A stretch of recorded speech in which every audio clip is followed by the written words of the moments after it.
High সুপ্রিয় শিক্ষার্থী, তোমরা সবাই কেমন আছো? আশা করছি ভালো আছো। অনেকদিন পর আবার তোমাদের সামনে নতুন একটি ক্লাস নিয়ে আলোচনা করতে চলে এসেছি। আজকে আমি তোমাদের বিবিএ অনার্স সেকেন্ড ইয়ারের business communication and report writing এই কোর্সটি নিয়ে আলোচনা করতে তোমাদের সামনে আমি উপস্থিত হয়েছি। তোমরা মনোযোগ সহকারে ক্লাসটি উপভোগ করলে অনেক কিছু শিখতে পারবে। তো চলো আমরা চলে যাই আমাদের আলোচনায়। সুপ্রিয় শিক্ষার্থী, আজকে আমি তোমাদের বিজনেস কমিউনিকেশন এই বইটির প্রথম চ্যাপ্টারের কিছু বিষয় নিয়ে আলোচনা করব। আশা করি তোমরা এই ক্লাস থেকে নতুন কিছু শিখতে পারবে। তো আমরা চলে যাই আলোচনায়। আজকের আলোচনার প্রেজেন্টেশন আউটলাইন হচ্ছে, আমি তোমাদের কমিউনিকেশনের সংজ্ঞাটা নিয়ে আলোচনা করব, বিজনেস কমিউনিকেশনের সংজ্ঞাটা নিয়েও আলোচনা করব। এরপরে বিজনেস কমিউনিকেশনের প্রসেস, ইম্পর্টেন্স এবং কম্পোনেন্টস নিয়েও আলোচনা করব। Today I will try to discuss with you about the definition of communication and definition of business communication. If I get time, I will also discuss with you about the process of communication and importance of communication. I will also discuss with you about the components, which is very essential, I think, with you. If I get enough time, I will discuss also. These are the presentation outline of my today's discussion. Dear students, the learning objectives of my session is, the aim of this session is to develop students' understanding about communication and business communication. That means আমার উদ্দেশ্য হচ্ছে আজকে আমার এই সেশনটিতে তোমরা communication এবং business communication সম্পর্কে বিস্তারিত ধারণা পাবে। And if I say what are the learning outcomes of my lessons, you at the end of the lessons you will be able to define communication, define business communication, and demonstrate the process of communication, and the last, identify and describe the 8 essential components of communication. অর্থাৎ আমার আলোচনা শেষে তোমরা business কমিউনিকেশনের সুন্দর একটি সংজ্ঞা প্রদান করতে পারবে, কমিউনিকেশনের একটি সংজ্ঞা প্রদান করতে পারবে, এবং কমিউনিকেশনের যে প্রসেস গুলো আছে এগুলো জানতে পারবে, এবং কমিউনিকেশন প্রসেসের যেই 8টি গুরুত্বপূর্ণ উপাদান রয়েছে সেগুলো তোমরা জানতে পারবে আমার আজকের আলোচনায়। সুপ্রিয় শিক্ষার্থী, যদি আমি তোমাদেরকে ডেফিনিশন যদি আমি তোমাদেরকে বলি, what is communication? Before giving the definition of communication, you should know from where the communication derived or evolved. If we see, the term communication has been evolved from Latin word communicare. The word communicare means make something common or share. Make something common or share.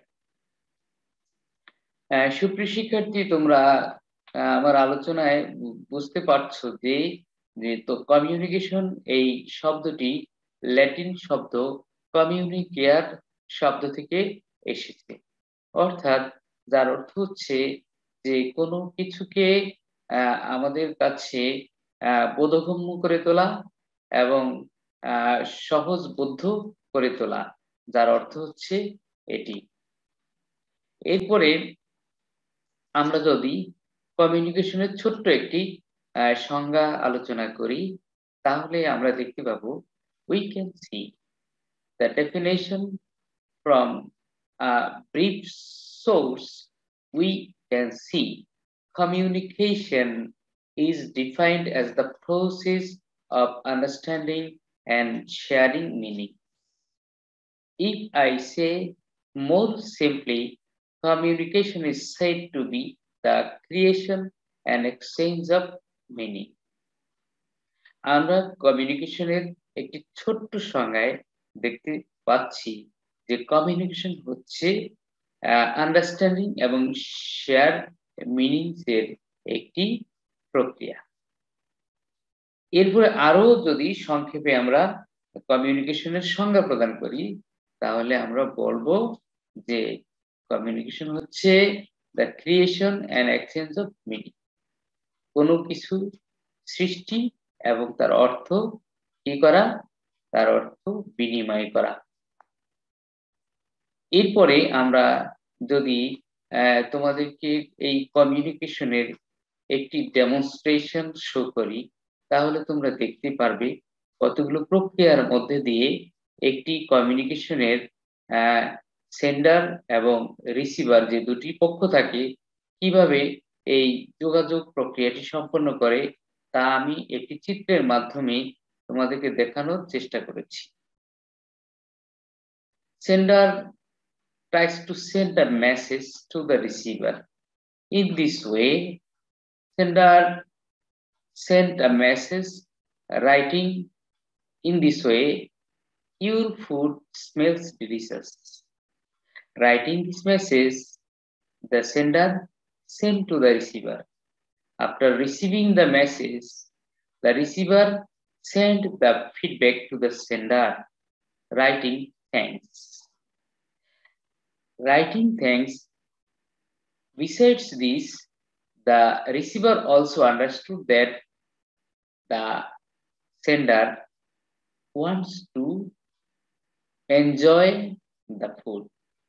This is interpretation of meaning. অর্থাৎ আমি যদি তোমাদেরকে বাংলায় উদাহরণটি বুঝিয়ে বলি যে এখানে আমরা একজন ছেলে একজন মেয়ে দেখতে পাচ্ছি, তারা একটি টেবিলে বসে একটি খাবার খাচ্ছিল।